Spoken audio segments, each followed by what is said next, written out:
Anak-anak sekalian, kenapa kemudian gerakan ini kita kampanyekan secara terus-menerus? Salah satu landasan yang menjadi dasar adalah bahwa bangsa Indonesia ini bangsa yang sangat majemuk,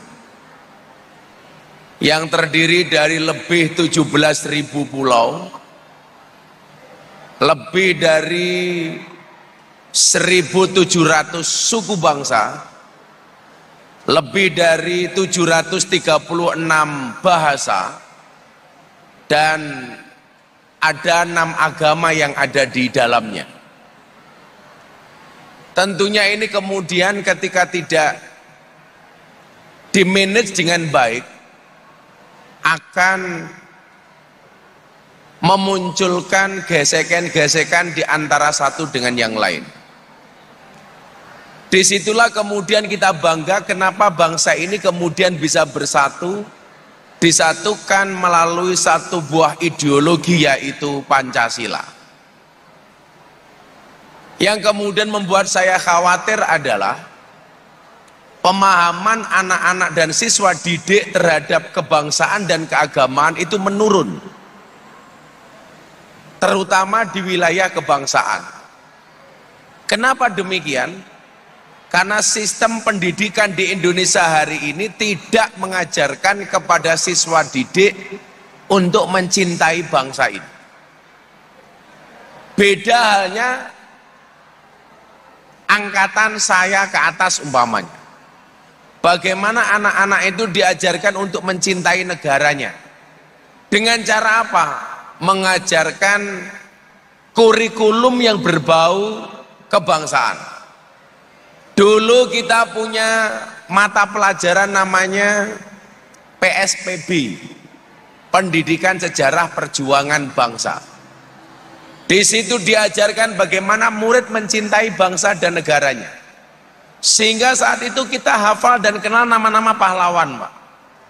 Anak-anak sekarang lebih hafal dengan artis K-pop dibandingkan dengan pahlawannya sendiri. Lebih mencintai produk-produk asing dibandingkan kearifan lokal yang kita miliki. Contoh, anak lebih bangga kemudian dalam mengkonsumsi minuman, lebih senang konsumsi boba, lebih senang minum Thai tea, bahkan minuman terbaru, Pak, namanya Misui. Tahu Pak kepala sekolah Misui itu? Tahu Pak? Belum? Ya maklum Pak, kepala sekolah desa nggak tahu.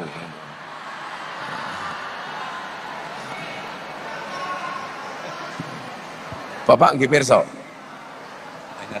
Oh, nggak tahu. Saya dulu, Dek, saya dulu itu sebelum genosida Israel ke Palestina, saya masih mau mengkonsumsi kopi Starbucks. Tapi hari ini saya mengharamkan diri saya untuk minum Starbucks. Setelah saya tahu bagaimana Starbucks itu menjadi sponsor Israel. Karena saya meyakini peristiwa Israel dan Palestina itu bukan masalah agama, tapi murni penjajahan.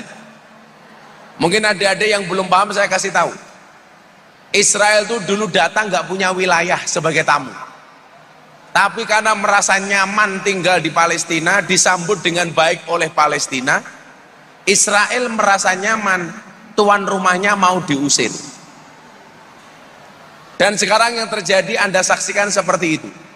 Makanya saya mengharamkan diri saya untuk minum Starbucks. Makanya kalau hari ini ada selebgram yang masih bangga mempertontonkan minum Starbucks, menganggap Starbucks itu kopi enak, wong goblok Pak. Yang terjadi dengan kopi Starbucks itu bukan kopi dikasih gula, tapi gula yang dikasih kopi. Gula yang dibuat seolah-olah rasanya kopi. Kalau saya Pak, saya minum kopi nggak pernah pakai gula. Karena saya punya penelitian, laki-laki yang minum kopi sehari minimal 3 cangkir akan terlihat lebih muda dibandingkan kakeknya. Itu betul, Pak.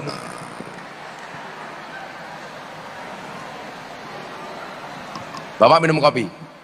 Sering-sering. Oh, sering-sering. Tapi kok sudah tua, Pak?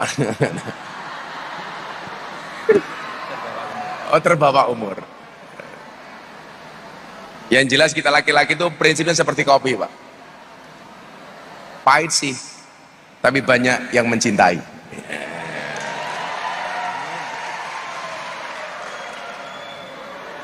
Pak Kepala Sekolah suka ngopi juga? Selalu. Oh, selalu. Alhamdulillah, kelihatan lebih tua dibandingkan muridnya. Nah, adik-adik sekalian, salah satu hal yang kemudian perlu kita pahami adalah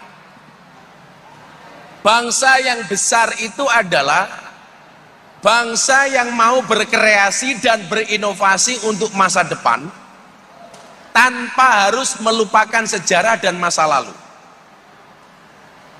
Coba Anda simak, nanti kita di akhir sesi kita tanya jawab. Yang berani bertanya saya kasih hadiah uang.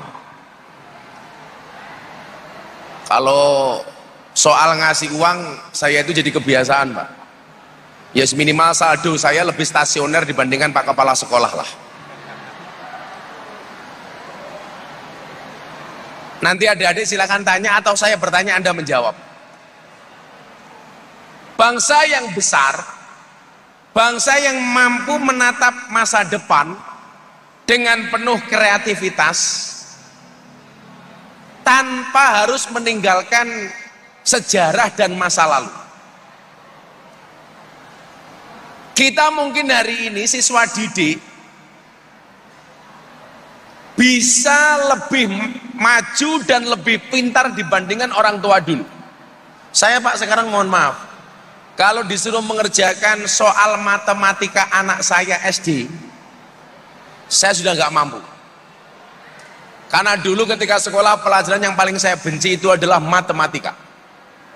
Karena matematika itu kepanjangannya makin tenanan makin tidak karu-karuan.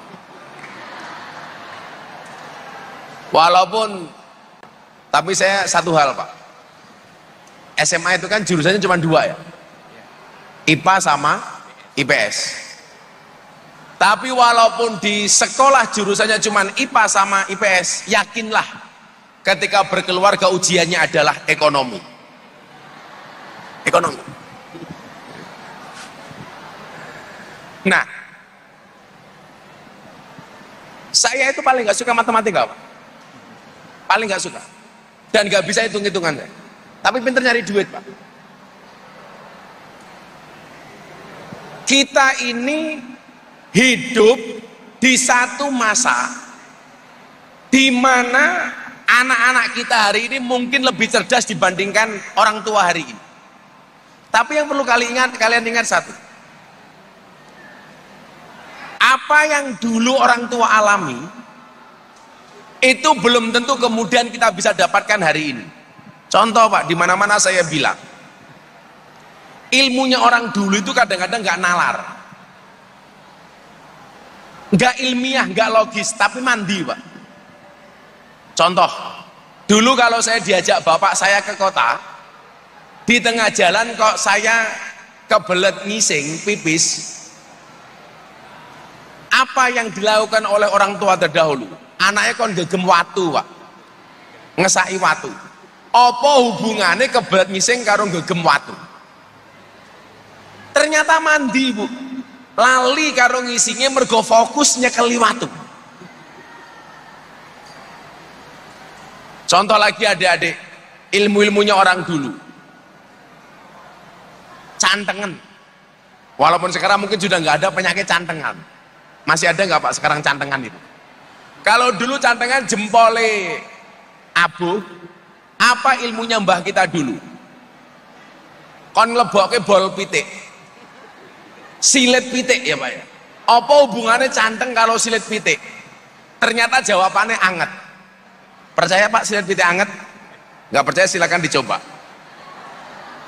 Itu mari, Bu, mari. Anak dulu jatuh kepalanya benjol, nggak perlu dibawa ke dokter, mau diblonyoi karo idune mbokne, mari. Matane abang, nggak perlu ditetesi obat mata. Konnya ke silite pak, sambil berdoa, abang silitku ojo abang mataku, mari pak. Yang lebih nggak ketemu nalar lagi, anyang-anyangan. Orang tua dulu perintahnya apa pak? Jempol sikile kon naleni karet. Apa hubungannya jempol sikil karo nguyuh anyang-anyangan? Kenapa yang diikat jempol sikil nih? Bukan diditnya umpamanya. Tapi mari. Makanya kalau dalam kaidah agama itu ada bahasa begini, ilmunya orang dulu itu. Ad-du'a min salimil jinan aqrabu lil qabul min fasihil lisan. Doa yang dipanjatkan oleh orang yang hatinya bersih itu lebih cepat diterima oleh Allah dibandingkan mereka yang lisannya fasih. Orang dulu itu mungkin lisannya nggak fasih tapi hatinya bersih. Kalau orang sekarang mungkin lisannya fasih tapi hatinya kurang bersih. Makanya kalau Mbah Mudin itu Pak Bu, berdoanya mungkin nggak fasih tapi mereka tetap diangkat menjadi mudin. Kenapa? Karena keikhlasannya. Ini menunjukkan apa? Bahwa kita tidak boleh melupakan kearifan lokal, harus menjaga tradisi sejarah. Maka salah satunya apa? Harus belajar dari masa lalu. Penyakitnya kemudian adalah orang hari ini ketika berbangsa dan bernegara, yang dilihat itu selalu saja kejelekan orang lain, kekurangannya. Contoh, hari ini saya mengkampanyekan ucapan terima kasih. Orang Indonesia itu tidak bisa lepas dari 3 hal: minta maaf, minta tolong, terima kasih. Pak Jokowi menjadi presiden 10 tahun, berakhir besok tanggal 20 Oktober. Dilanjutkan tongkat estafetnya oleh Pak Prabowo, yang kebetulan saya dari awal menjadi orang yang mendukung keberlanjutan Pak Jokowi melalui Pak Prabowo. Orang kemudian apa? 10 tahun Pak Jokowi berkuasa memimpin Indonesia, yang dilihat Pak cuman jeleknya, cuman kurangnya. Masih saja kita mengatakan Pak Jokowi presiden pelongo-pelongo, ingah-ingih. Yang dilihat apa? Bukan prestasinya. Coba kalau ngomong prestasi Bu, adik-adik coba lihat. Dulu orang nggak percaya Indonesia akan keluar dari pandemi COVID-19. Tapi faktanya apa? Indonesia menjadi negara, termasuk menjadi negara tercepat keluar dari pandemi COVID-19. Itu prestasinya siapa? Pak Jokowi. Tapi hari ini kemudian kita lupa untuk mengucapkan terima kasih kepada semua pemimpin-pemimpin kita. Bagi saya, Bapak Ibu adik-adik, semua orang yang memberikan sumbangsih untuk bangsa ini kita wajib berterima kasih. Kita harus matur nuwun dengan Pak Karno sebagai Bapak Proklamator. Kita harus matur nuwun dengan Pak Harto sebagai Bapak Pembangunan. Kita harus matur nuwun dengan Pak Habibie, Bapak Teknologi. Kita harus matur nuwun dengan Gus Dur, Bapak Pluralisme. Kita harus matur nuwun dengan Bu Megawati. Bu Megawati ini julukannya apa ya?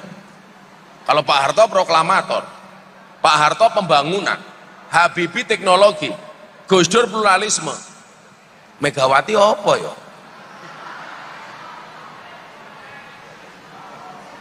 Rajelas ini, rajelas ini.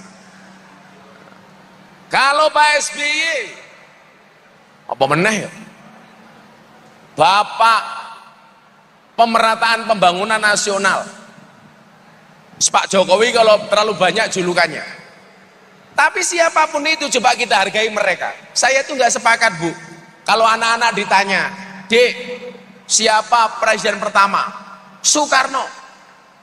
Menurut saya ini bahasa yang tidak pantas. Kenapa sih kita nggak bisa halus sedikit? Sopo oleh presiden Bien, Bapak Soekarno. Orang satu adalah sopo kepala sekolahmu, Rusmono, ora pantes. Bapak Rusmono. Tapi Pak Rusmono ini potensi loh jadi presiden. Karena presiden Indonesia itu rata-rata belakangnya O. Pak Soekarno, Pak Soeharto, Pak Susilo Bambang Yudhoyono, Pak Joko Widodo, Pak Prabowo Subianto. Sapa ngerti sesuk Dr. Andes Rusmono. Tapi sumpah ora pantes. Yes, minimal presiden ketoprak lah. Makanya dulu saya guyon Pak. Pak Amin Rais itu selamanya nggak bisa jadi presiden. Karena belakangnya bukan O. Lagian kalau belakangnya dikasih O, nggak bagus Pak.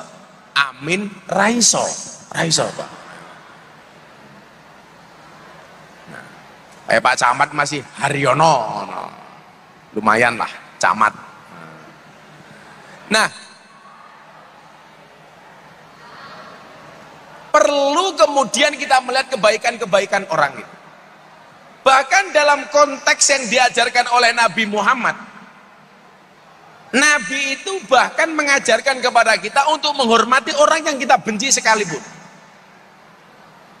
Saya kasih contoh, adik-adik, sejarah Islam. Ada orang yang sangat dibenci oleh Nabi, namanya Wahsy. Kenapa Wahsy ini dibenci oleh Nabi? Karena Wahsy ini adalah orang yang membunuh pamannya Nabi. Ahabban nas ila Rasulillah sallallahu alaihi wasallam. Orang yang paling dicintai oleh Nabi, Sayyidina Hamzah, dibunuh Pak sama Wahsy. Tapi apa yang terjadi? Orang hidup itu kan harus optimis. Makanya ayatnya liman kana yarjullah wal yaumal akhir. Bahwa masa depan itu lebih baik dibandingkan masa sebelumnya. Orang yang masih punya harapan tuh nggak boleh putus asa. Buktinya apa? Banyak yang bapaknya preman tapi anaknya juara MTQ. Bapaknya nakal, anaknya juara ngaji. Bapaknya preman, anaknya jadi polisi. Bapaknya bukan siapa-siapa, anaknya jadi tentara. Ini yarjullah wal yaumal akhir. Orang yang punya harapan. Nah, Wahsy ini akhirnya mendapatkan hidayah. Dia masuk Islam. Kalau artis hari ini pengen masuk Islam nyari Gus Miftah. Kalau dulu pengen masuk Islam langsung dengan Rasulullah. Akhirnya apa? Wahsy ini harus ketemu dengan Rasul. Padahal Nabi itu masih sangat benci dengan Wahsy. Karena Wahsy ini yang membunuh pamannya Nabi. Persoalannya adalah, diterima nggak tobatnya Wahsy? Diterima Pak. Akhirnya Wahsy ini masuk Islam melalui Kanjeng Nabi. Tapi Nabi mengatakan kepada Wahsy, kamu masuk Islamnya diterima, tapi secara basyariah, secara kemanusiaan, saya itu nggak siap untuk sering bertemu dengan Anda. Maka apa kata Nabi? Kowe dadi wong Islam, tapi ojo sering-sering ketemu karo aku. Dalam hal ini Nabi mengajarkan, Nabi itu fair. Walaupun musuh sekalipun, kok ada kebaikan, tetap saja kebaikan itu harus dilihat. Problemnya kita hari ini apa adik-adik? Kalau kita itu sudah benci sama orang, kebaikannya nggak nampak. Tapi demikian juga sebaliknya, kalau kita sudah seneng sama orang, keburukannya juga tidak nampak. Lah wis seneng karo wong elek kaya ngopo ketok apik, lah wis benci karo wong apik kaya ngopo ketok elek. Kita nggak fair. Maka ketika Ramadan kemarin di Istana Negara, saya diminta sama Pak Jokowi untuk memberikan tausiah buka puasa bersama Presiden. Saya bilang, dalam berpolitik umpamanya, bisa jadi ada koalisi, ada oposisi. Bukan kemudian orang oposisi ini menjadi musuh kita. Justru oposisi ini menjadi penyeimbang. Orang koalisi yang gak setuju dengan oposisi boleh, tetapi kalau ada kebaikan harus diterima. Contoh umpamanya, Bu Guru ada pendapat yang berbeda dengan Pak Kepala Sekolah. Pak Kepala Sekolah boleh tidak sependapat dengan Bu Guru, dengan guru yang tidak sependapat dengan Kepala Sekolah. Tapi bukan berarti ketika berbeda pendapat itu menjadi musuh, Pak. Contoh, Pak, saya dulu berbeda pendapat dengan Ustadz Khalid Basalamah. Soalan apa? Wayang. Ustadz Khalid mengharamkan wayang, saya pro wayang. Kenapa saya pro wayang? Karena bagian dari mencintai budaya. Karena saya khawatir kalau bangsa ini tidak mau mencintai budayanya, maka budaya-budaya dan warisan budaya akan diklaim oleh Malaysia umpamanya. Kan jenengan tahu, Pak, Malaysia itu semuanya diaku-aku. Wayang Indonesia diaku Malaysia, batik Malaysia, reog Malaysia, keris Malaysia. Makanya kenapa, Pak, Bu, saya sering ngomong kalimat dancuk. Saya itu ngomong dancuk bukan misuh, tapi dalam rangka menjaga kearifan lokal. Karena saya khawatir kalau nggak ada orang Indonesia yang ngomong dancuk, bisa jadi dancuk diklaim sebagai milik Malaysia, Pak. Kan lucu. Kok Ipin Upin ngomong dancuk, kan nggak pantas, Pak. Masuk dancuk, itu kan nggak pantas. Jadi kalau jenengan dengar saya ngomong dancuk, jenengan harus berterima kasih sama saya, Pak. Miftah menjaga kearifan lokal. Pak Rusmono berani ngomong dancuk? Nggak berani. Rawani.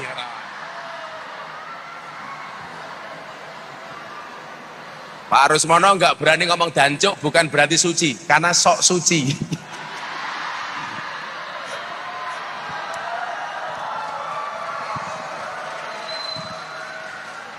Yang tepuk tangan itu pasti murid yang pernah dihukum sama Pak Rusmono itu. Malah dibalain. Nah, kita kemudian nggak boleh klaim kebenaran itu sepihak. Contoh begini, dulu, Pak, masjid zaman Nabi itu kan tidak berbentuk bangunan. Masjid itu dari fi'il madi sajadah yasjudu masjidan, ismul makan. Jadi masjid itu artinya adalah tempat untuk sujud. Zaman Nabi itu kalau masjid, Pak, Bu, adik-adik, cuman tanah kosong digaris, nggak ada temboknya, nggak ada atapnya, apalagi karpet, nggak ada. Makanya kenapa orang dulu itu batuknya hitam-hitam, karena mereka sujudnya di atas pasir, bahkan di atas kerikil. Jadi kalau era sekarang muslim batuknya harus hitam tuh enggak, sudah pakai keramik, granit, marmer, di atasnya karpet, masih pakai sajadah. Jadi kemungkinan batuknya hitam itu kecil. Teman saya itu batuknya hitam bukan karena sujud, dikeplai bojone. Nah, saat masjid belum ada bangunan, itu ada Arab Badui, orang pedalaman. Tahu-tahu kencing di dalam masjid, nguyuh, Pak, tur. Semua sahabat marah kepada Badui ini. Dasar ora toto, nguyuh ning jero masjid, ora sopan. Semuanya melaknat. Di dalam masjid itu yang tidak melaknat Badui cuma satu orang. Siapa? Baginda Nabi Muhammad SAW. Belas gak dilaknat. Akhirnya Nabi hanya memerintahkan, tolong bekas kencingnya dibersihkan, disiram, dipel, dibersihkan, disapu. Begitu selesai, Baduinya ini angkat tangan, kemudian dia berdoa, wa rafa'a yadaihi ila sama. Artinya apa? Berarti dia mengangkat tangannya untuk berdoa. Apa doanya Yahudi ini? Mohon maaf, apa doanya orang Badui ini? Allahumma arhamna wa Muhammadan wala tarham ma'ana ahadan. Ya Allah, berikanlah kasih sayangmu hanya kepada saya dan hanya kepada Nabi Muhammad saja. Jangan kamu berikan kasih sayangmu kepada orang-orang ini. Gara-gara doa itu, Badui ini ditegur sama Nabi. Badui kencing di masjid gak dimarahi sama Nabi, tapi begitu dia berdoa seperti itu dimarahi sama Nabi. Apa kata Nabi? Lakot tahajar tawasian. Kalau cara doamu seperti itu, sama halnya kamu mempersempit rahmatnya Allah. Seolah-olah yang berhak mendapatkan kebaikan dari Allah itu cuman kita, yang lain enggak. Dalam konteks ini sama Pak, seolah-olah yang berhak mendapatkan kasih sayangnya Allah itu NU tok, Muhammadiyah enggak. Seolah-olah yang berhak mendapatkan rahmatnya Allah itu dalam berpartai umpamanya PKB tok, PDI enggak, Gerindra tok, PAN enggak. Itu namanya mempersempit rahmatnya Allah. Sama halnya ketika kita berbeda, seolah-olah yang berhak mendapatkan rahmatnya Allah itu kita, yang lain enggak. Kita itu lucu Pak, kalau kita salah kita meyakini Allah itu maha pengampun, tapi kalau ada orang lain salah kita meyakini bahwa Allah itu pemberi adab. Ini enggak fair. Contoh, kalau badan saya sehat, setelah di sini saya mau ke Penundan Pak. Pak Sulis tahu Penundan? Penundaan, tamu jangan-jangan ini Pak. Saya mau menjumpai para penjual kroto yang ada di sana. Pak Sulis tahu kroto itu apa? Pakan manuk. Manuk itu apa? Rusmono.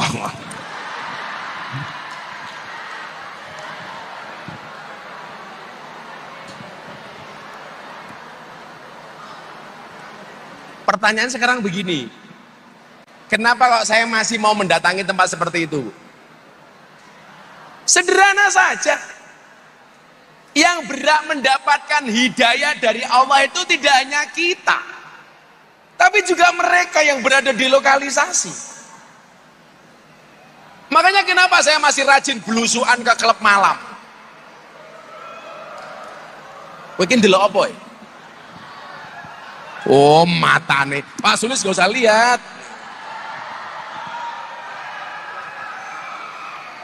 Saya pikir kalian tuh menatap ke depan khusyuk melihatku, ternyata melihat mereka. Di Penundan itu setahun yang lalu saya kirimi 250 mukena, karena saya punya program tempat-tempat lokalisasi dan klub malam itu saya kasih fasilitas Quran mukena, supaya mereka walaupun berada di tempat seperti itu masih mau sholat. Yang muslim saya ajak ngaji, yang Nasrani saya undangkan pendeta. Jadi kalau saya itu dikasih tahu, Gus di situ ada lokalisasi, saya pasti bagi-bagi sajadah, bagi-bagi mukena.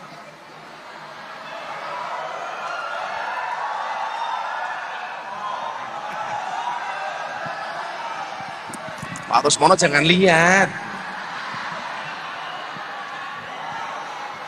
Atau sekali-kali Pak Rusmono diajak ke Penundan, saya malah khawatir, mau berangkat nggak mau pulang. Iya, nggak bisa pulang, karena Pak Rusmono ini seneng dengan lagunya Ndarboy. Saiki aku wis gede, iso golek LC dhewe.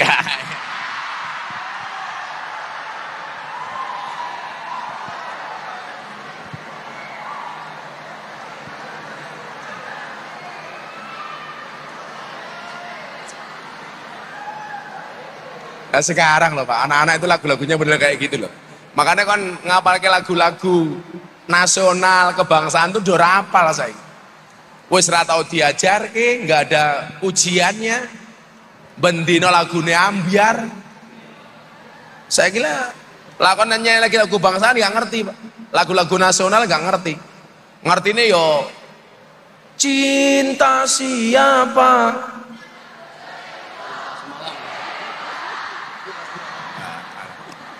Malah Pak Rusmono jawab cinta semalam, piye Bro?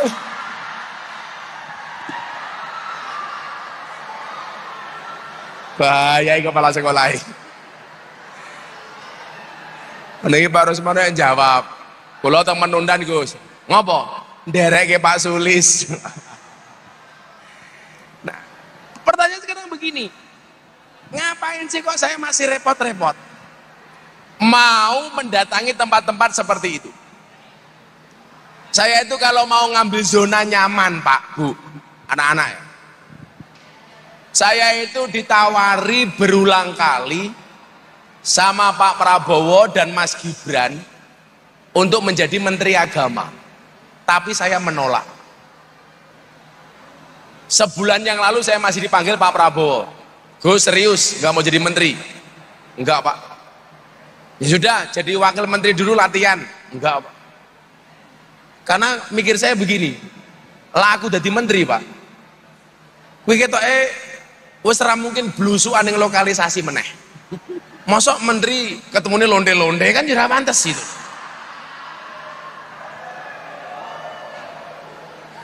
Malah beban.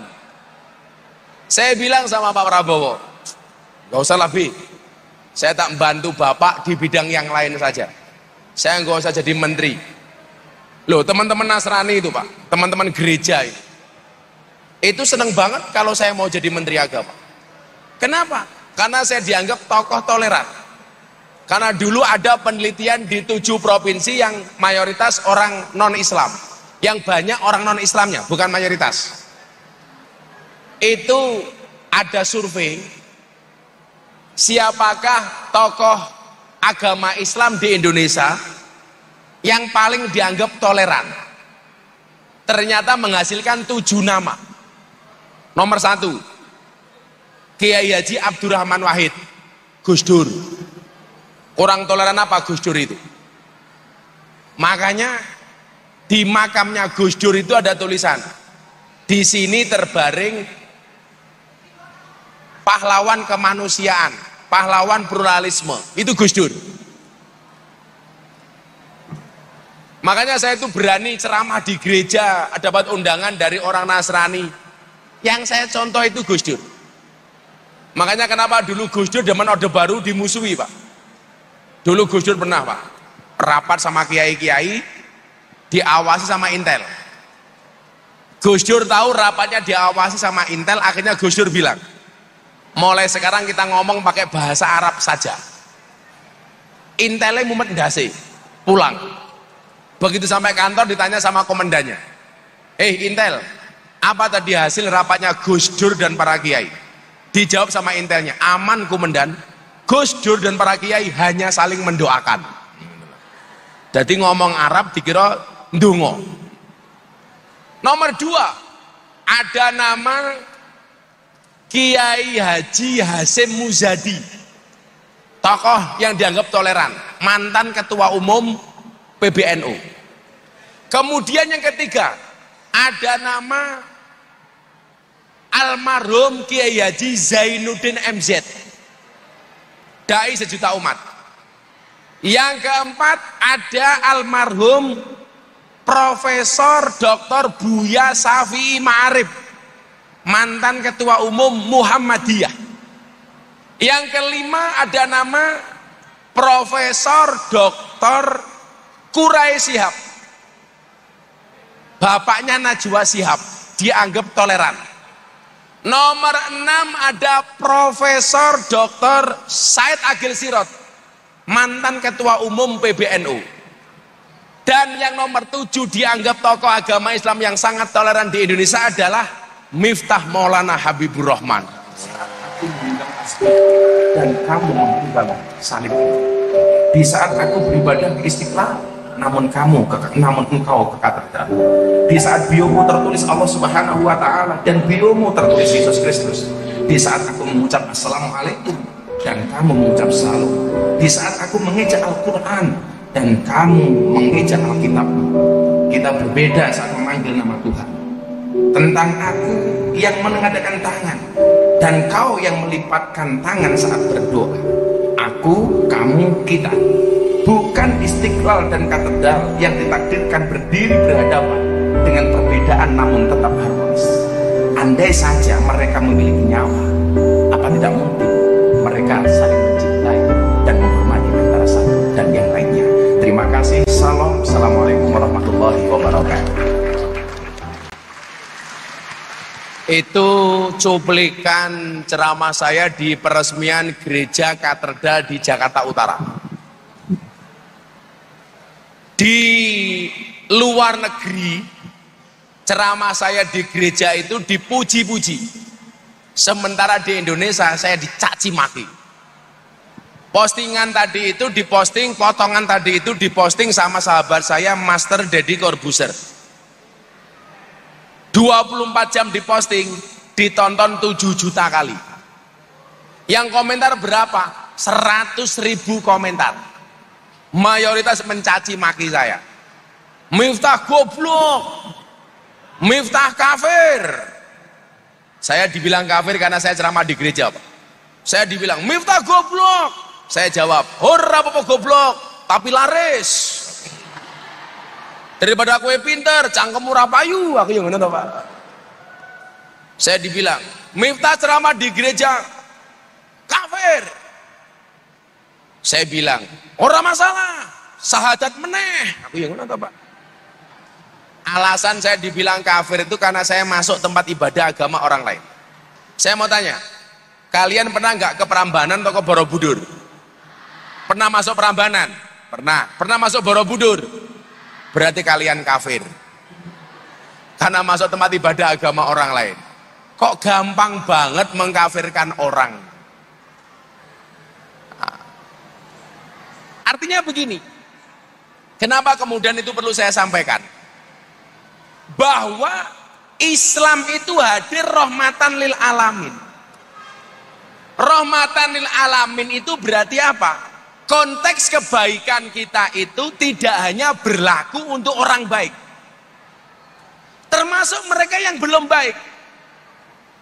Makanya saya bilang ahli maksiat itu juga berhak mendapatkan rahmat. Polisi berhak mendapatkan rahmat. Penjahat yang ditangkap sama Pak Polisi juga berhak mendapatkan rahmat. Apakah ketika seseorang itu ditangkap sama polisi karena sebuah kejahatan atau kriminal, itu otomatis menutup peluang dia untuk berbuat kebaikan? Tidak. Justru banyak penjahat dan kriminal ketika telah menjalani proses hukumnya, kemudian dia berproses menjadi orang yang baik. Ini menunjukkan apa? Bahwa rahmat Allah itu berlaku untuk siapapun. Saya tanya Pak, yang banyak setannya itu di lokalisasi apa di masjid? Di masjid. Kalau di klub malam, di tempat karaoke itu nggak perlu ada setan, mau kelakuannya wis kaya setan. Wis setan kabeh. Bahkan minumannya setan diminum sama orang. Makanya dulu ketika saya pengajian di Lampung, videonya sempat viral. Nyi Roro Kidul menampakkan penampakan di pengajian Gus Miftah. Di belakang Gus Miftah ada Nyi Roro Kidul. Saya ditanya, Gus, beneran? Saya nggak tahu. Karena yang nyoteng orang lain. Apa? Ah, ini pas pengajian di Lampung. Katanya Nyi Roro Kidul ikut pengajian Gus Miftah.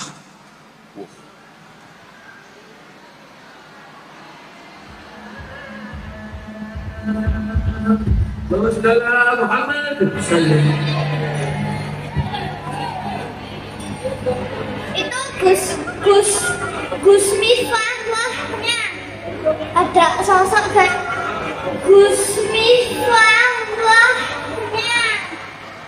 Tapi tak sawang-sawang malah bentuknya kayak Pak Sulis ya. Saya ditanya, Gus beneran tuh ada Nyi Roro Kidul? Ya saya nggak tahu. Kalau seandainya Nyi Roro Kidul ikut pengajian gimana Gus? Saya bersyukur. Kenapa? Berarti Nyi Roro Kidul sudah bertobat. Sopo ngerti besok Nyi Roro Kidul jadi pengurus muslimat. Jadi besok kepala sekolah SMA Negeri 1 Subah diundang pengajian di Segoro Kidul. Begitu pulang-pulang Pak, tinggal nama Pak. Saya mengatakan begini, ya kalau orang di masjid itu pasti baik. Tapi yang perlu mendapatkan rahmat tidak hanya orang di masjid, tapi juga mereka yang berada di tempat-tempat seperti itu.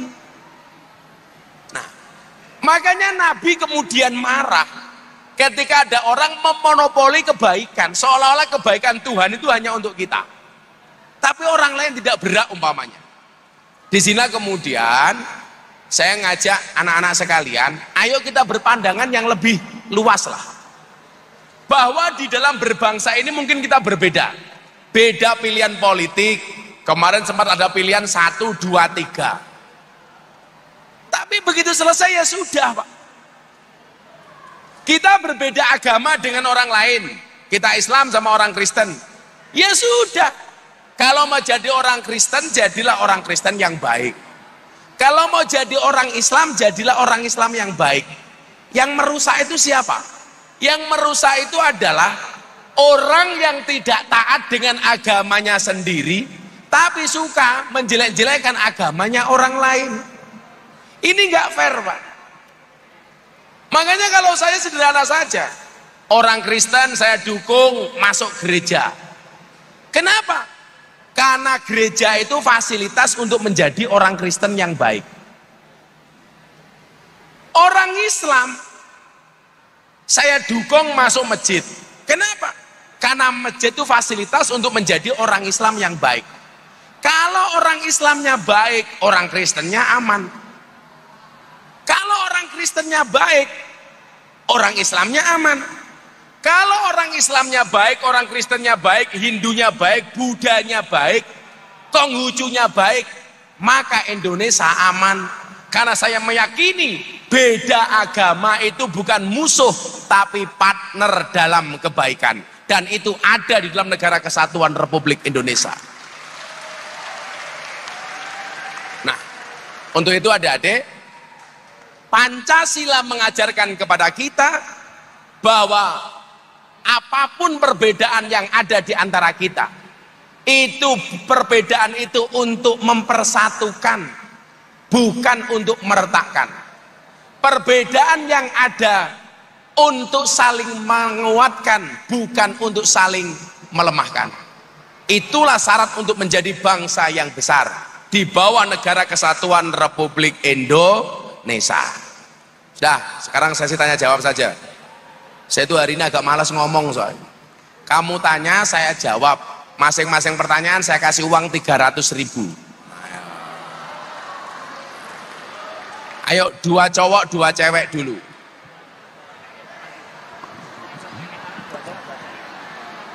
Silakan dipandu sama mbak-mbaknya tadi itu.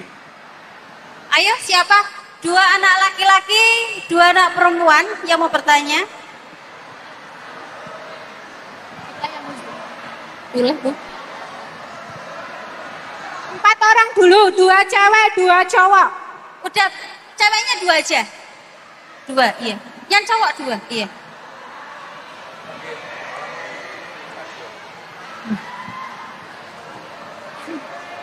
Naik.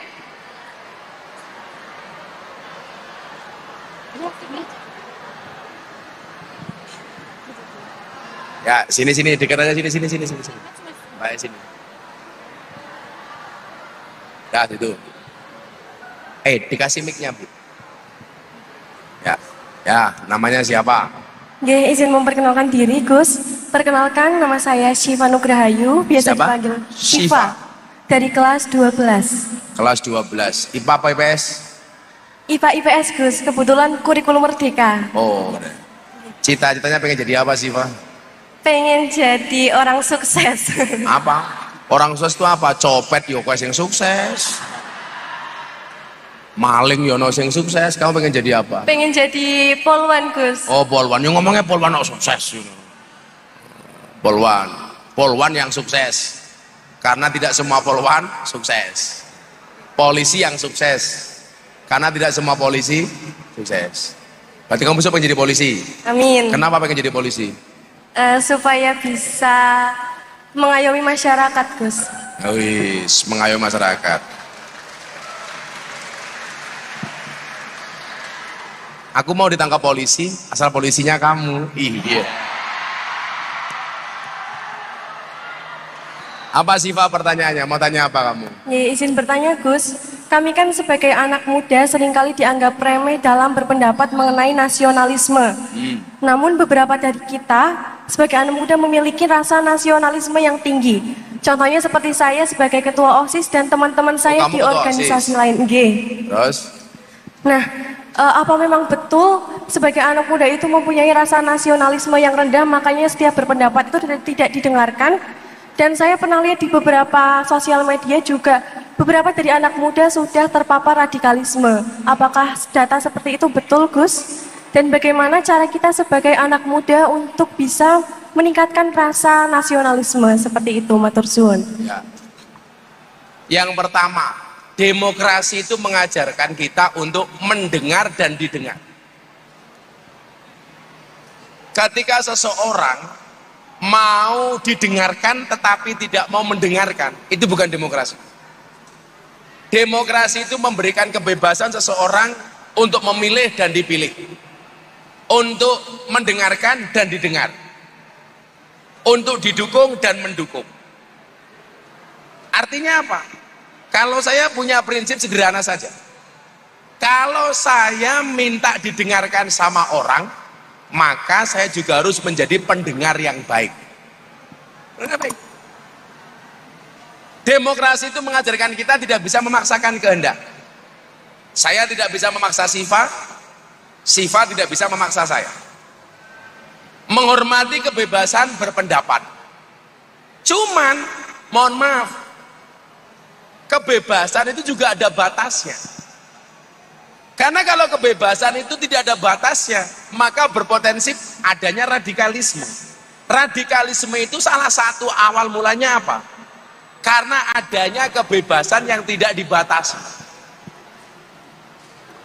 Nah, kalau di lingkup sekolah, Pak, kepala sekolah, saya melihat radikalisme di dalam beragama dan berbangsa itu justru dimulai dari apa kayak acara-acara keagamaan ning sekolah ki jenenge apa, Nduk? Acara keagamaan di sekolah itu namanya apa? Biasanya rohis. Rohis. Saya mendapatkan beberapa fakta, justru radikalisme di dalam berbangsa dan beragama itu awal mulanya dari rohis. Kenapa rohis? Karena ngundang penceramah yang salah. Makanya guru itu harus memberikan protek, Pak. Contoh begini deh, kayak anggota kepolisian tentara. Pak Jokowi dulu di Rapimnas TNI Polri pernah pesan begini, tolong WA grup para istri diawasi oleh para suami. Kenapa? Jangan sampai suaminya abdi negara, justru istrinya terpapar paham radikalisme. Dan ternyata paham radikalisme yang dia dapatkan sama istrinya TNI Polri itu berangkat dari mana, Pak? Pengajian karena salah ngundang ustadz. Bagi saya mohon maaf, salah pergaulan itu lebih mudah dinasehati daripada salah milih pengajian. Saya ulangi, orang yang salah pergaulan lebih gampang dinasehati daripada yang salah milih pengajian. Dan ternyata Presiden sadar itu, Pak. Suaminya TNI Polri, istrinya malah terpapar paham radikalisme. Makanya Pak Jokowi bilang, tolong WA grup para istri diawasi. Walaupun saya guyoni, perintah presiden itu bagus. WA grup para istri diawasi oleh suami. Pertanyaannya, emangnya berani suami ngawasi HP istri? Yang ada justru sebaliknya, biasanya istri ngawasi HP suami. Karena perempuan itu punya karakter. Gue tak kandani calon suami. Perempuan itu karakternya apa? Perempuan itu pemaaf terhebat, tapi penyimpan memori terbaik. Itu perempuan. Perempuan tuh gampang maafke, tapi selalu kelingan. Makanya rata-rata perempuan tuh ahli sejarah, walaupun guru matematika. Ahli sejarah, Pak Rosman. Jadi suami punya kesalahan satu saja, seumur hidup ingat terus. Istri yang seperti itu ciri-cirinya biasanya jilbabnya coklat, Pak. Coklat. Coklat kabeh ternyata aku. Nah, radikalisme itu dalam konteks kesiswaan kamu sebagai ketua OSIS harus mampu memproteksi siapa yang diundang umpamanya sebagai pemateri rohis. Jangan sampai mereka orang-orang yang nggak pernah mencintai bangsa ini, yang menganggap upacara bendera itu nyembah tauhid, itu tauhid nyembah berhala, yang tidak mempunyai rasa nasionalisme diundang oleh teman-teman rohis. Itu pintu masuk radikalisme. Lebih parah lagi Pak, di Sukoharjo ada pertanyaan dari murid begini, Gus bagaimana? Justru yang mengajarkan kami membenci pemimpin itu guru-guru kami sendiri. Yang mengajarkan kami untuk tidak mencintai negara itu guru kami sendiri. Saya tanya, gurumu ASN? Guru saya pegawai negeri Gus, aparatur sipil negara. Ini lucu lagi Pak.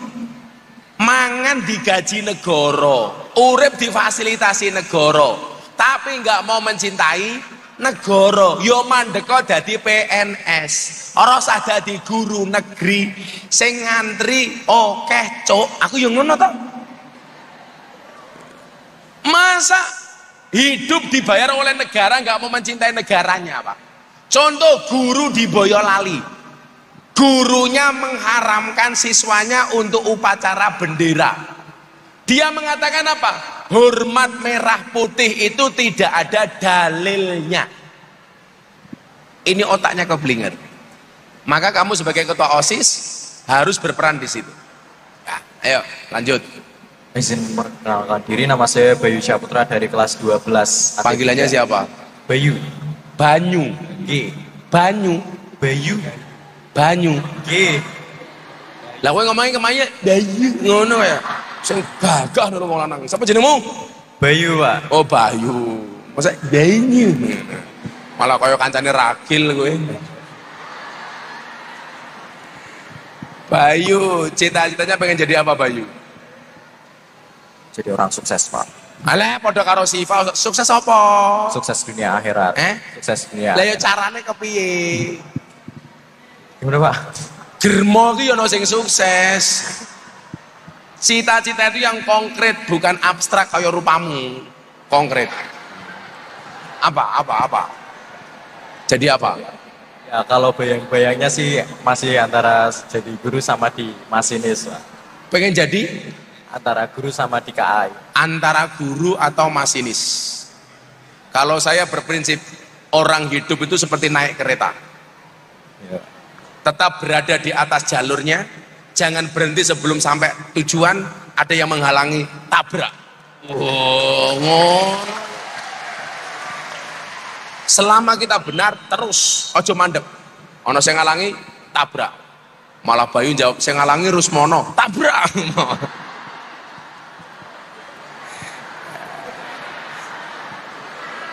Apa pertanyaannya Bayu?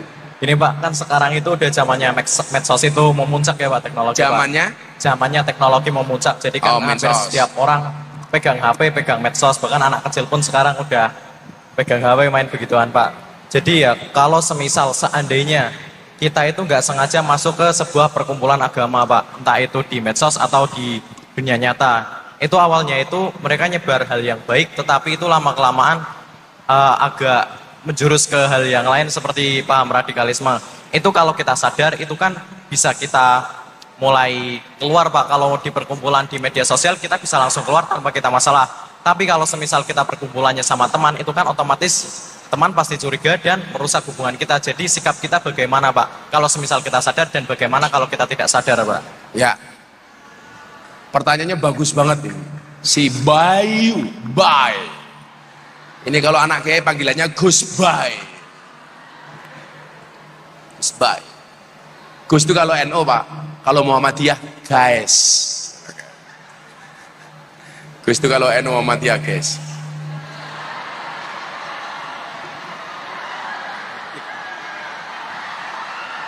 Cak kameramen.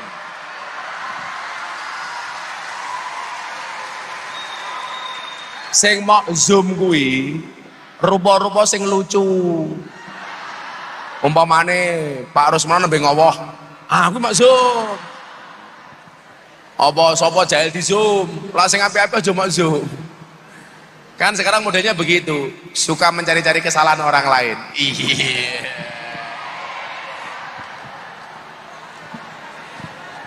Jadi dari dua pertanyaan Siva dan Bayu ini, sudah 3 tahun saya masuk ke gerakan moderasi ini. Baru dari SMA Negeri 1 Subah ini yang saya pikir pertanyaannya paling bermutu. Termasuk si Bayu ini mutu, muka tua.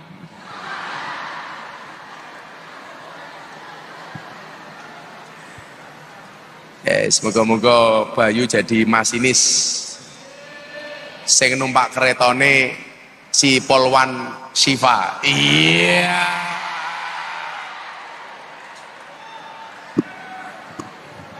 Langsung si Bayu nggawe status WA. Cintaku bermula dari DJKA dan berakhir di KUA. Iya.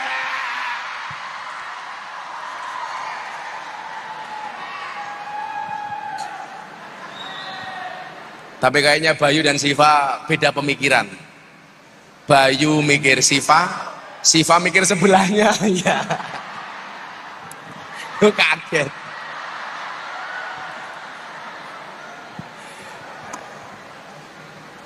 Santai yuk, santai. Kalau jodoh pasti ketemu.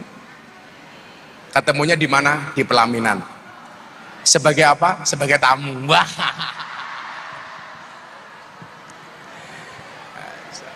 Aku seneng Pak ketemu cah nom-nom nih, seneng. Awet nom Pak. Ya kan kita menolak tua Pak. Tua atau muda itu hanya masalah angka saja. Jadi begini Mas Bay. Nah, udah. Banding keren ini lah, mau jenengi. Siapa jenengmu? Bayu ora pantes. Apa jenengmu? Bay. Ya, besok di Jakarta Bay. Percaya diri itu penting. Tapi sadar diri jauh lebih penting. Lah, kadang-kadang kesadaran itu bisa tumbuh dari internal, bisa tumbuh dari eksternal. Motivasi itu bisa berangkat dari dalam diri kita sendiri atau dari luar. Problemnya banyak Pak.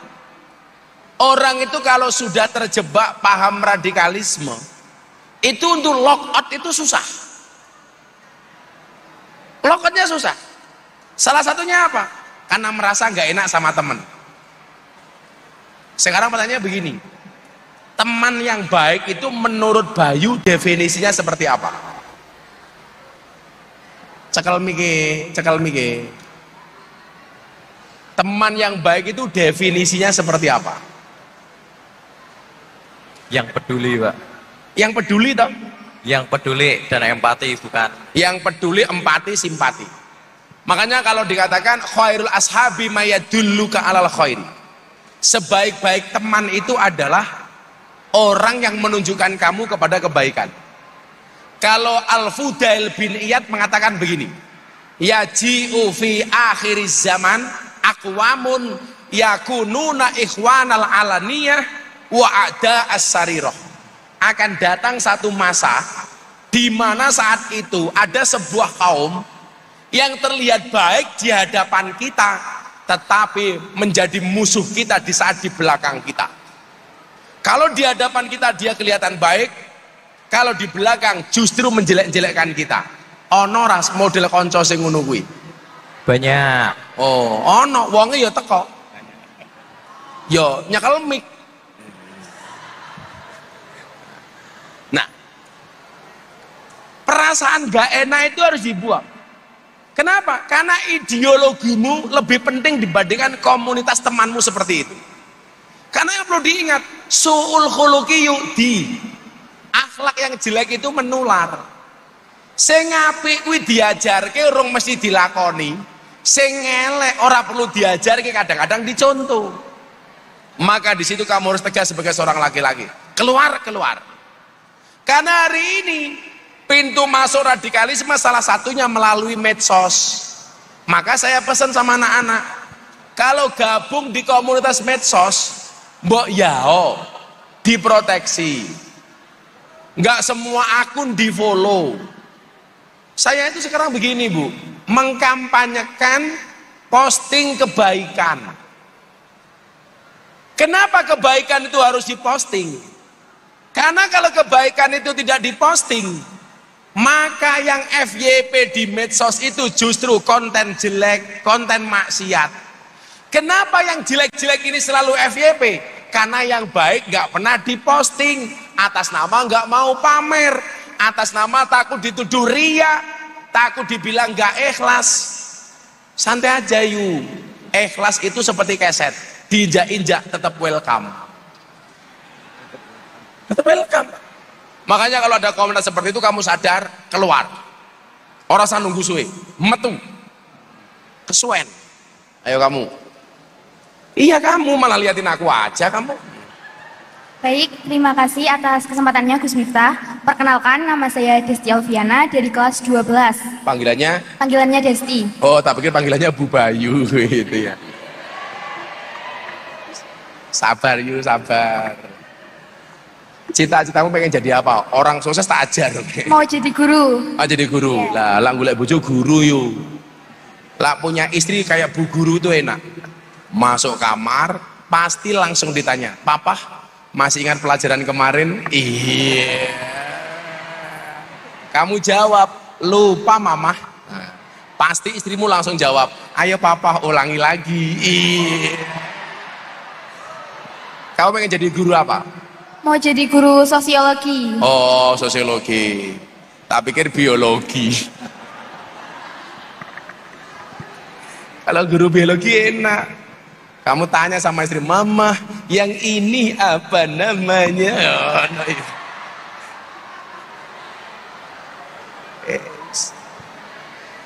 Walande bojo guru sosiologi terlalu sosial bojomu. Rewang itu ya nih. Apa Desti pertanyaannya? Baik, pertanyaannya itu, kita kan sebagai pelajar dan kita tidak bisa memihak politik dan tidak bisa mengetahui money politik dan radikalisme. Bagaimana sikap kita untuk menghadapi hal-hal tersebut dan bagaimana kita menyikapi sebagai pelajar? Money politiknya apa? Contohnya kepiye? Seperti suap. Suap. Ya. Seperti suap. Ya. Suap itu dosa apa enggak? Dosa. Enggak. Enggak. Ar-rosi wal murtasi finnar. Orang yang nyuap dan disuap sama-sama di neraka. Jadi suap itu enggak dosa, tapi langsung neraka tak kandani. Loh, kan hadisnya begitu, Pak. Ar-rosi wal murtasi finnar. Yang nyogok sama disogok itu sama-sama di neraka. Berarti nyogok dan disogok itu enggak dosa, tapi langsung ulti neraka tak kandani. Nah, pendidikan politik itu penting, Dok. Makanya siswa itu harus melek politik. Saya kemarin dikritik ketika saya bergabung menjadi tim kiainya Pak Prabowo. Orang mengatakan apa? Kiai kok dolanan politik. Kalimat seperti itu pasti kalimatnya orang fasik, Pak. Kenapa? Karena kalau ada kiai dekat dengan calon presiden, maka orang fasik itu nggak bisa masuk. Lah kalau kiainya nggak mau dekat dengan calon presiden, maka presiden akan dikelilingi orang fasik, orang jelek. Makanya kenapa kok kiai banyak ditentang di politik? Karena orang-orang jelek tidak leluasa ngobok-ngobok calon presiden. Makanya kiai pendeta itu harus paham politik. Tujuannya apa? Untuk mengawal kebaikan-kebaikan calon presiden. Makanya dari awal saya bilang sama Pak Prabowo, "Pak, apa Gus? Saya akan dukung Bapak sebagai calon presiden." Bahkan saya orang pertama dari kalangan kiai yang mendukung capres dari bulan April 2023. Tapi syaratnya satu. Apa Gus? Saya nggak mau orang-orang yang Islam aliran keras, entah dari manapun, itu berada di lingkungan Bapak. Saya nggak mau orang seperti HTI 212 berada di lingkungan Bapak. Kalau Bapak komitmen, saya akan komitmen mendukung Bapak. Coba Anda bayangkan, kalau Kalau orang-orang kayak saya nggak masuk di lingkungan Pak Prabowo umpamanya, orang-orang Islam aliran keras, besok masuk istana, tahu-tahu takbir, bubar negara iki aku. Ayo. Makanya saya bilang dulu, banyak kiai-kiai yang mengkritik saya.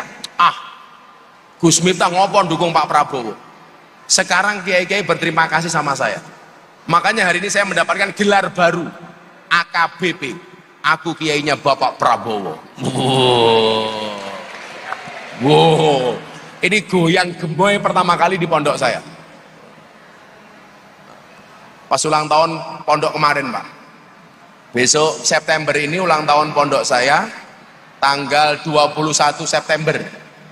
Akan dihadiri sama Pak Jokowi dan Pak Prabowo sekaligus di ulang tahun pondok pesantren Ora Aji. Ya kalau anak muda nggak paham politik, Dok, ngeri. Makanya kamu jangan apatis dengan politik. Tapi kalau jadi politik, jadilah politikus yang baik. Betul? Sekarang itu saya kalau dikasih es teh manis, gulanya nggak pernah saya aduk. Kenapa? Supaya manisnya di akhir. Karena kalau manisnya di awal sudah biasa, kayak cangkemnya caleg. Nggak mau saya. Kayak cangkemnya Bayu. Ada kamu namanya siapa? Kan nama saya Irsan Afandi. Oh jadi nggak ingin toh, saya gagah loh. Rasanya kelimanuk toh, ini tangan. Namanya siapa? Irsan Afandi. Siapa? Irsan Afandi. Ihsan Afandi. Ihsan itu artinya baik. Wajahmu tidak sebaik namamu. Panggilannya Ihsan. Icun. Icun, Pak. Dan, Cuk. Icun. Oh, Icun. Icu. Icu. Icu kelas berapa, Cuk? Kelas 12. Kelas 12. Cita-citanya Icu pengen jadi apa? Tentara. Tentara, ndak. Tentara itu tidak hanya akademiknya yang bagus, psikologi yang bagus, tapi fisiknya juga harus bagus. Saran saya satu lah, tolong kumis kamu dikerok. Aku zizi.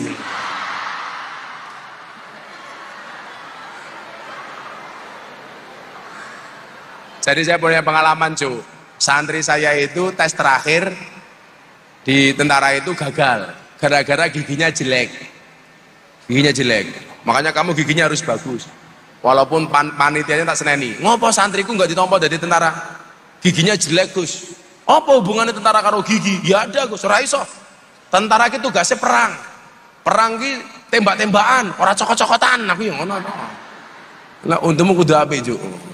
Kowe ra merongos ta kowe? Ora. Santai wae lak merongos. Kamu jadi tentara merongos, malah lomba lari mesti menang. Nah, soalnya si kiri rong finish, untune wis finish, Pak. Gitu. Paling lah untuk merongos sering ditilang kalau Pak Kapolsek. Lampu merah ngelanggar terus sih. Motornya di belakang zebra, untune di depan zebra. Apa pertanyaannya, Cuk? Tentara. Tentara angkatan apa kamu? AU, Pak. Oh, angkatan udara. Kowe sama mabur kowe. Apa, Cuk? Bagaimana cara kita bisa tentara itu yang tegap ngomong ngene gitu. Bagaimana Pak Ira pantes ya? Gagal loh, Cuk. Coba. Nah, ngono. Ayo. Tak santet loh kowe. Bagaimana cara menyikapi orang yang suka menjelek-jelekan kita, Pak? Orang yang suka. Kalau kamu dijelek-jelekan orang, kamu jangan marah. Bisa jadi benar.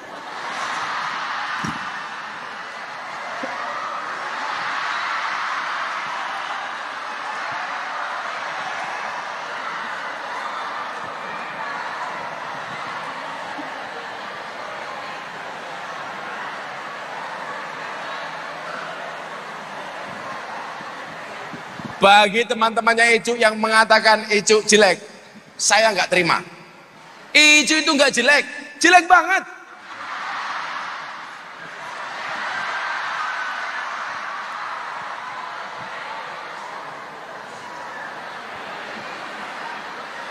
Mohon bersabar, Cuk. Ini adalah ujian. Tapi teorinya mengatakan, Cuk, anaknya Nabi Ibrahim itu justru yang jelek, laki-laki yang jelek itu dinikahkan dengan cewek yang cantik. Iya, pernikahan silang. Jadi anaknya Nabi Ibrahim itu begitu lahir, cewek cowok, cewek ayu, cowoknya ganteng. Lagi yang kedua cowok cewek, cowok elek, cewek elek. Maka kemudian diberlakukan kawin silang. Yang cowok jelek dinikahkan dengan cewek yang cantik, cewek yang jelek dinikahkan dengan cowok yang ganteng. Kan rupamu elek, ada. Insya Allah sesuk bojomu remuk. Kan kue kalah ganteng karo Bayu. Bisa jadi besok istrimu Siva. Iya. Langsung Bayu, ya langsung si Icuk. Yes.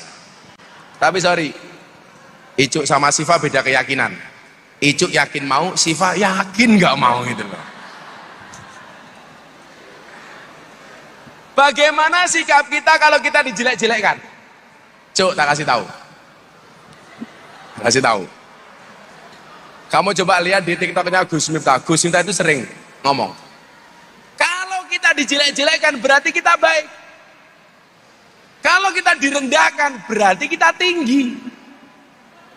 Kalau kita dihina berarti kita mulia, terhormat. Kenapa banyak orang membaikkan dirinya sendiri? Karena dia sadar dirinya jelek. Makanya banyak yang membaikkan dirinya sendiri.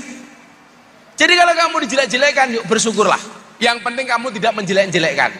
Kata Imam Syafi'i apa? Lisanuka la tatur bi auratam ri'in. Kenapa? Fakulluka auratun walinasi al-sunun. Jangan kamu gunakan mulutmu untuk membicarakan aibnya orang lain. Kenapa?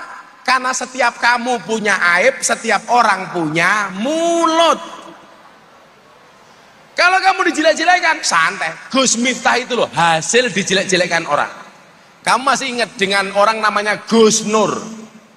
Gus Nur itu yang sekarang di penjara gara-gara ijazah Pak Jokowi. Nuduh ijazah palsu Pak Jokowi. Sebelum menjelek-jelekan Pak Jokowi, Gus Nur itu menjelek-jelekan saya. Dasar Miftah Gus telek. Saya marah, enggak. Saya bilang, telek itu sakti. Buktinya apa? Orang-orang wani ngidak-ngidak telek.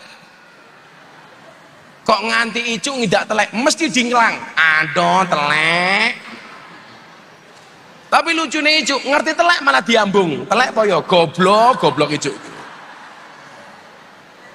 Saya lebih senang disebut sebagai Gus telek daripada Gus roti. Telek iso dadi pupuk, roti dipangan dadi telek. Makanya kalau kamu dijelek-jelekan, wales, santai saja, enggak usah dibales. Enggak usah dibales. Ya itulah resiko yuk, Cuk. Sing nglakoni adem ayem, sing nyawang kakean cangkem. Ya kayak cangkemmu kuwi. Ya wes masing-masing 300.000. Sama kaos. Tak kasih uang sama kaos.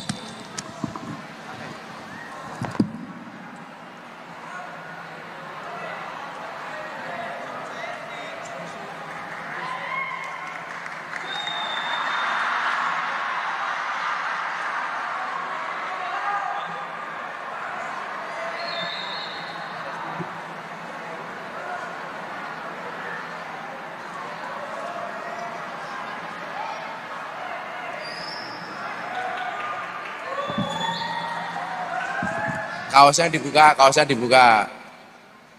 Ono fotonya ganteng men sapa lho kuwi. Kaos gambarnya Gus Miftah supported by Bank BRI. Rono difoto.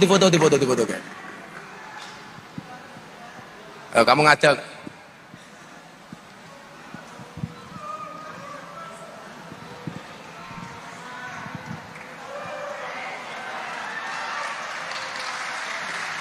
Ya, terima kasih. Ayo Bu, dua lagi Bu. Cowok 2, cewek 2. Turun.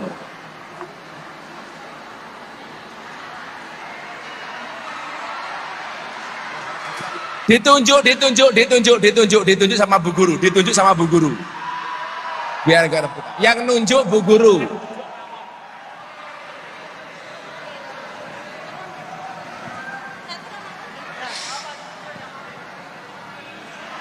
iya. Nak, siapa tadi sini? Iya, sama.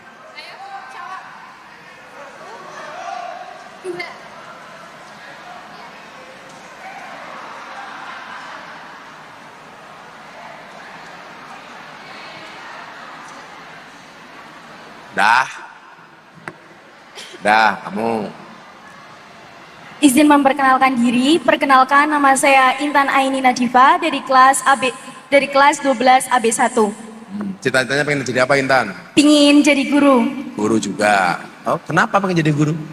Karena saya ingin mendidik putra-putri bangsa supaya menjadi manusia-manusia yang lebih baik untuk kedepannya. Wow. Kamu sudah baik? Sudah. Wow, kurang ajar. Kamu sudah baik, sudah pede ya. Kamu sudah baik. Belum, maaf. Oh, belum. Apa pertanyaannya? Baik. Saya mau bertanya, di zaman sekarang ini banyak anak-anak muda yang terancam masuk ke radikalisme. Selain itu juga banyak bela negara yang belum ditanam di dalam hati. Selain itu juga banyak bullying yang terjadi di sekolah. Banyak apa? Bullying. Iya. Menurut Gus bagaimana menyikapi hal tersebut untuk menanamkan rasa bela negara di dalam diri siswa, kemudian menghindari sikap bullying yang ada di sekolah terutama, dan cara mencegah sikap radikalisme yang mungkin bisa terpapar dari media sosial untuk para siswa. Terima kasih. Kamu berapa banyak lagu-lagu kebangsaan yang sudah kamu hafal? Apa saja? Indonesia Raya. Oh ya mesti. Liane apa? Bagimu Negeri. Indonesia Pustaka. Halo Bandung. Halo Bandung. Sebutkan 5 nama pahlawan, 2 cowok, 3 cewek. Cut Nyadin. Cut Mutia. Kartini. R.A. Kartini. Yang cowok. Insinyur Soekarno. Bapak Soeharto. Soeharto pahlawan apa? Sudirman. Maaf Gus. Soeharto. Oh ya mungkin ini Magelang. Sebutkan nama pahlawan. Megawati. Maaf Gus. Dia pahlawan apa? Kamu tahu siapa nama asli Raden Ajeng Kartini? Nggak ngerti. Pengen tahu siapa nama aslinya? Pengen. Harum. Putri Indonesia.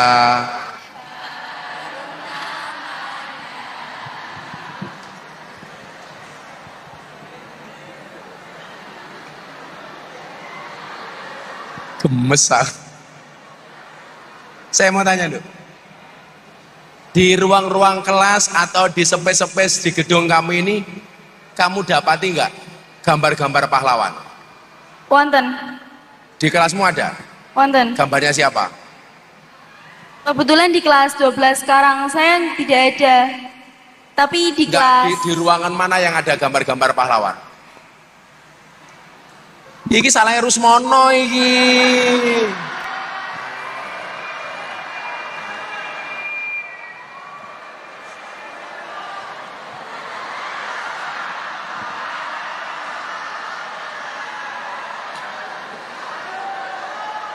Coba lah, ruang-ruang kosong Pak Kepala Sekolah, seperti ini kan nganggur. Kasihlah gambar-gambar pahlawan.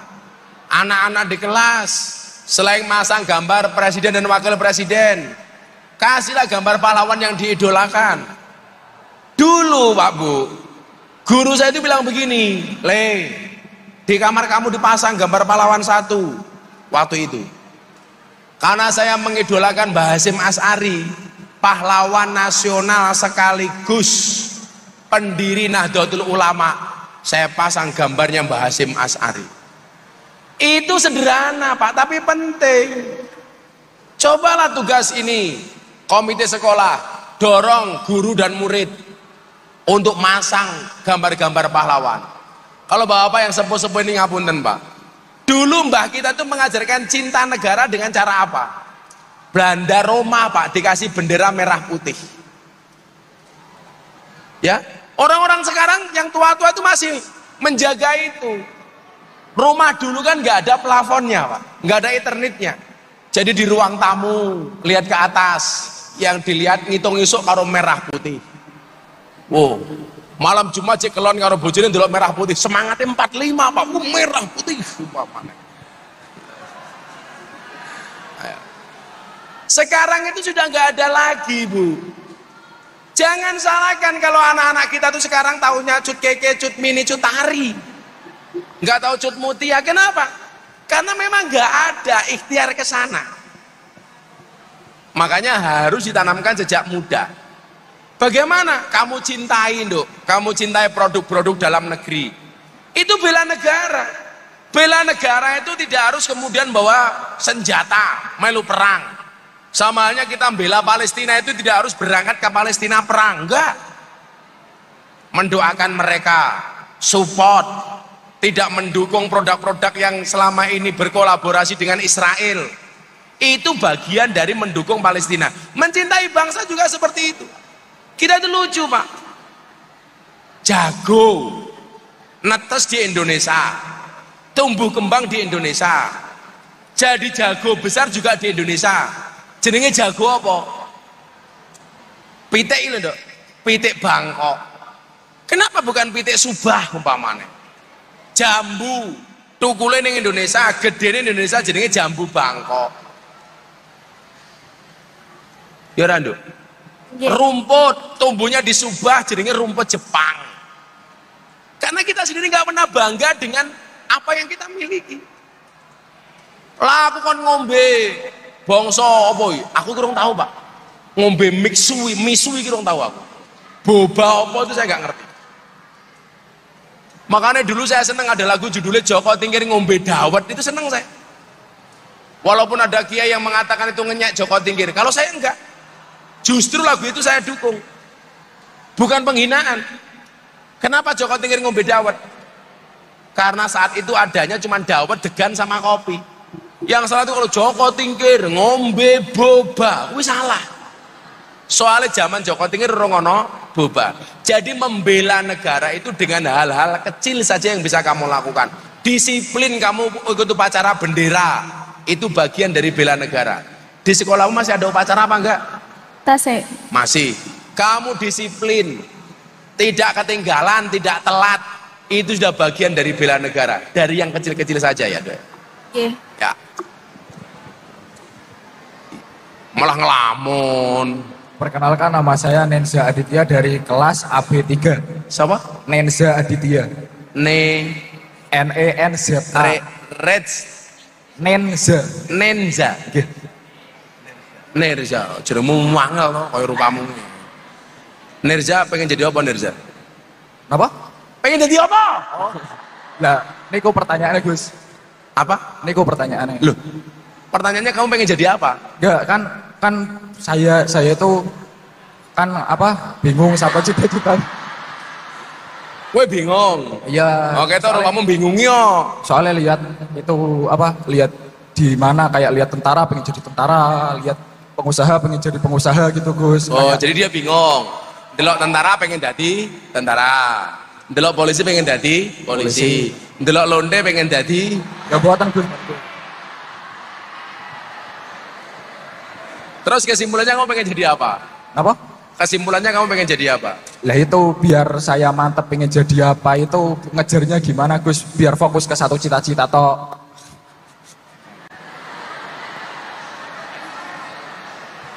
Maaf Gus. Sumpah. Sepanjang saya mendapatkan pertanyaan ini, pertanyaan paling pekok.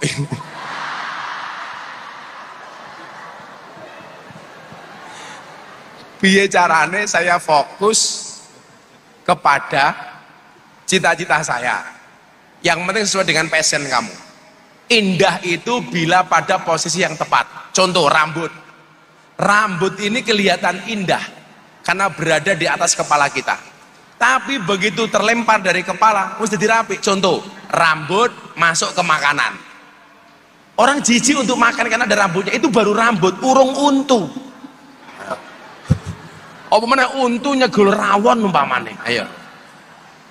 Jadi wadu'u syai'in fi mahali itu meletakkan segala sesuatu sesuai dengan proporsinya. Kalau kamu pengen bahagia, raihlah cita-citamu yang sesuai dengan passionmu. Passionmu apa? Kowe senengane olahraga, ya pelayon. Kowe senengane pengen dadi wong sing istiqomah, ya tukang mancing. Wong mancing ki istiqomah, entuk mau ngene tok pokoke. Neng kelemane wong mancing siji ra gelem maju.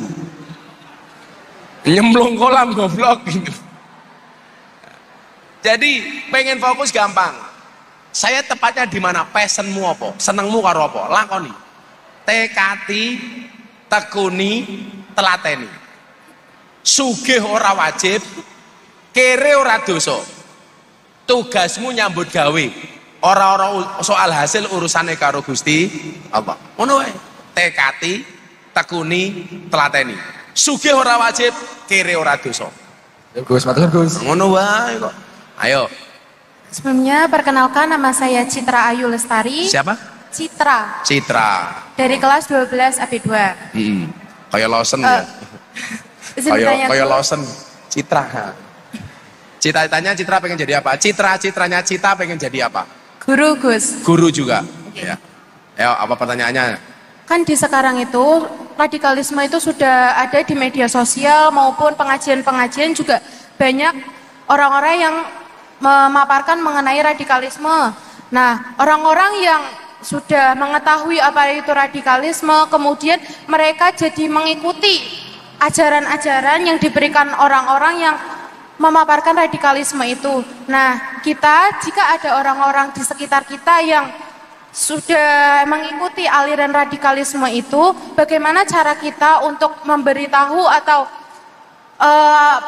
cara kita agar orang itu tidak mengikuti aliran radikalisme itu tersebut. Terima kasih. Ini adalah pertanyaan yang berangkat dari orang yang paling berbobot siang hari ini.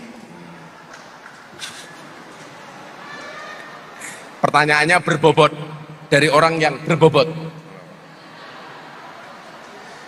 Citra yang pertama, al ilmu bila syaihin fasyaihuhu syaiton. Ilmu tanpa guru, gurune setan. Salah milih guru, gurune mbahne setan. Maka berhati-hati di dalam milih guru, terutama guru di dalam beragama dan berideologi. Harus, saya ulangi, ilmu tanpa guru, gurune setan. Salah milih guru mbahne setan. Makanya hati-hati. Bagaimana dengan kawan kita yang sudah terpapar? Dinasihati. Man ra'a mungkaron falyughayyir biyadi. Minimal fa bilisanihi. Kok ora iso nasihati, mau dongake. Kok kamu nggak bisa menasihati, ngomong gurumu supaya gurumu yang menasihati. Ini kayak teman saya udah melenceng ini Pak Guru, Bu Guru. Tolong dinasihati. Kalau kamu bergaul dengan dia, sok-sok pengen menasihati, malah kamu justru terpapar, mendingan kamu menjauh. Sama halnya, banyak Gus sekarang itu ikutan saya ke lokalisasi. Akhirnya malah nggak kuat, malah terjerumus. Makanya kalau nggak punya ilmunya, mendingan menghindar. Nggak usah sok bijak. Banyak orang pengen menasihati para pemabuk, tapi akhirnya malah melu-melu, mabuk, mergo randuwe ilmu nih. Sampaikan saja kepada gurumu, Pak Guru tolong dinasihati. Atau kepada mereka yang lebih tahu. Ayo, terakhir kamu. Perkenalkan, nama saya Bintang Putra Utama dari kelas 10 E9. Bos, kamu nggak usah tanya sama saya, kamu tak tanya. Sebutkan nama 5 menteri kabinet sekarang.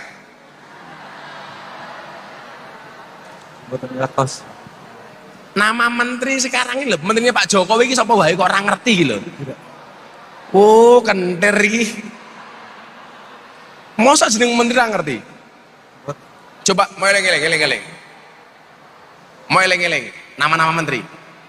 Cek, gue pengen jadi apa cita-citamu? Jadi akpol. akpol jeneng menteri ora ngerti akpol rupamu gitu loh. Sebutkan 5 nama menteri. 1. Sak kelinganmu sapa mau sebut terserah. Ora usah ambisi tak ajar, ora usah ambisi. Nadiem Makarim. Nadiem Makarim menteri apa kuwi? Oh, dibusi karo cah elek iki. Ya wis mantrim. Apa meneh?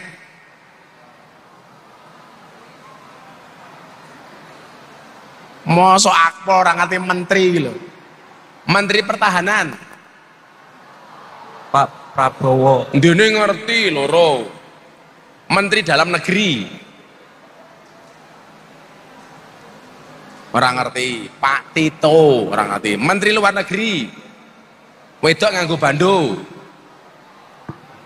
Loh, muridmu lho nono.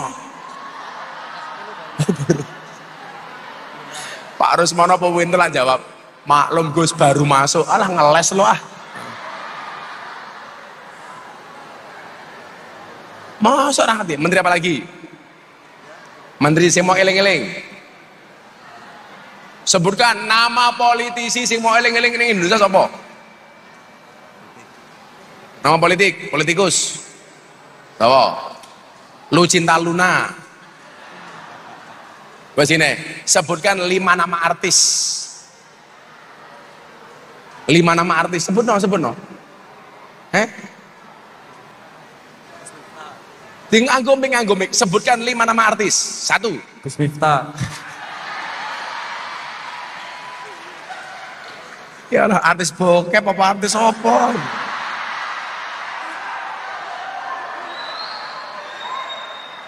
Sebutkan 2 nama artis cewek yang kamu tahu. 2 nama artis cewek yang kamu tahu.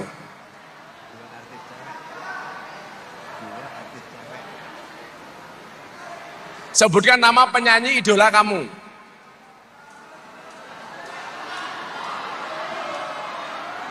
Mumet dasku. Wes, weh lungguh tak edite kono, mumet dasku. Wes, rampung. Wes nggih kowe. Kowe tak hadiah dhisik dhewe. Aku mumet ketemu awakmu sumpah. Ya udah, kamu mau tanya apa? Jadi bagaimana pandangan Gus Miftah tentang pernyataan cintailah produk Indonesia, produk Indonesia benar? Pernyataan apa? Pernyataan tentang cintailah produk Indonesia, sedangkan masyarakat Indonesia memilih produk luar negeri. Lah kowe ngomong produk, jeneng-jeneng pejabatmu ora dong rupamu kok. Sudah, produk Indonesia itu apa saja? Saya tahu kamu. Apa wae? Produk Indonesia iki yo tak kandhani. Utang rambayar. Berutang delik. Kowe bapakmu. Cintailah produk dalam negeri. Kowe cinta ora karo produk dalam negeri? Cinta banget. Apa contohnya? Siap membela negara. Siap membela negara. Cinta produk dalam negeri, membela negara. Jaga sembung, makan nasi pinco, nggak nyambung cok.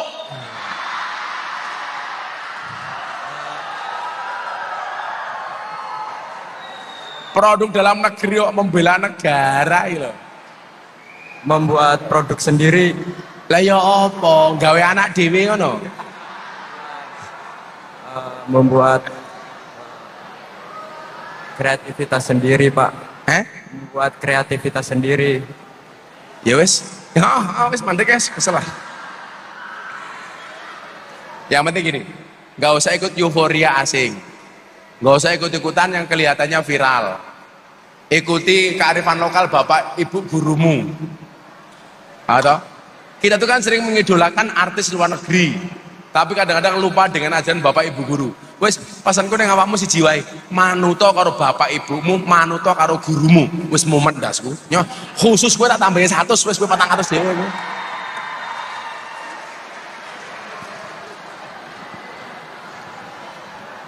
Oke. Allah. Mau wis tak lem. Subah pertanyaan ini apik-apik, pembahasan yang terakhir mumet dasku. Nyandut.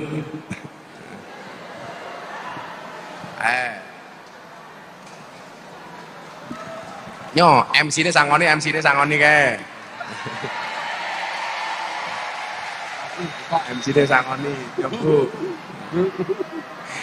Cie harus mana pengen cie.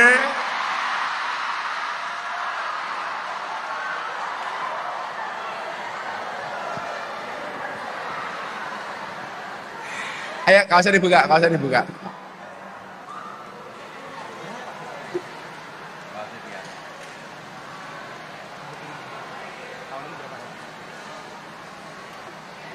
Ayo foto dulu.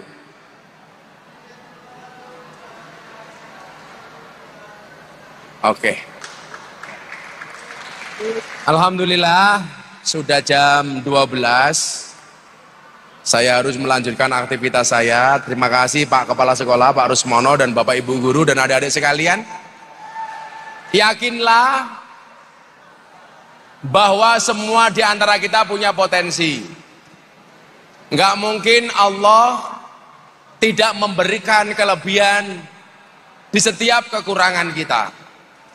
Di balik semua kekurangan pasti ada punya kelebihan. Yang kita butuhkan hanya satu, ikhtiar dan kerja keras. Saya selalu mengatakan, jika kita tidak terlahir dari menjadi orang kaya dan cerdas, maka jadilah orang yang kerja keras dan penuh dengan kreativitas. Jangan bermimpi, jangan pernah hidup dalam mimpi, tapi bermimpilah dalam hidup. Saya meyakini, kenapa kaca mobil bagian depan itu selalu lebih besar dibandingkan kaca spion? Jawabannya adalah karena masa depan bangsa Indonesia jauh lebih besar dibandingkan masa lalunya. Tepuk tangan untuk kita semuanya. Terima kasih. Selamat siang. Assalamualaikum warahmatullahi wabarakatuh.